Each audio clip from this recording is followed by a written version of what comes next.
Okay, so I'm now going to demonstrate blanket stitch to you. So this is what we use for all of my felt decorations to attach them at the end and make sure they're all assembled nicely. So it doesn't matter which decoration you've got, the instructions are the same.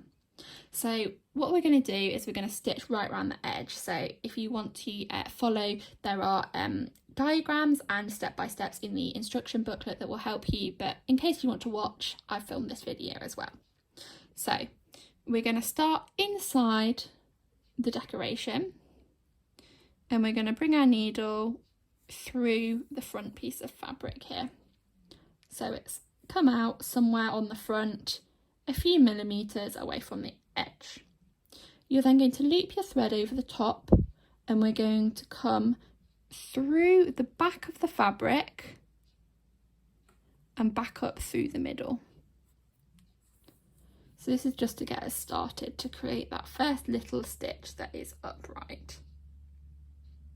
Okay, and now what we're going to do is we're going to insert our needle a couple of millimeters, maybe a centimetre, away from that first stitch.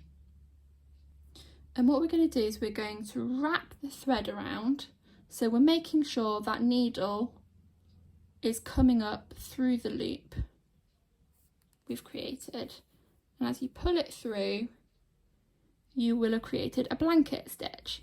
So you should be able to see that it goes up, across and down, and we're essentially going to just do that exact same thing again all the way along.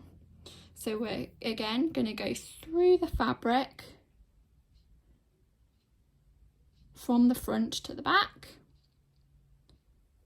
We're going to loop the thread around, making sure that that needle's coming up through the middle of the loop.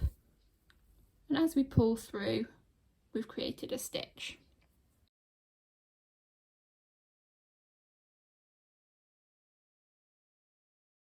So you can see how secure our decoration along the edge. So you just want to keep doing that all the way around till you reach the end of the decoration.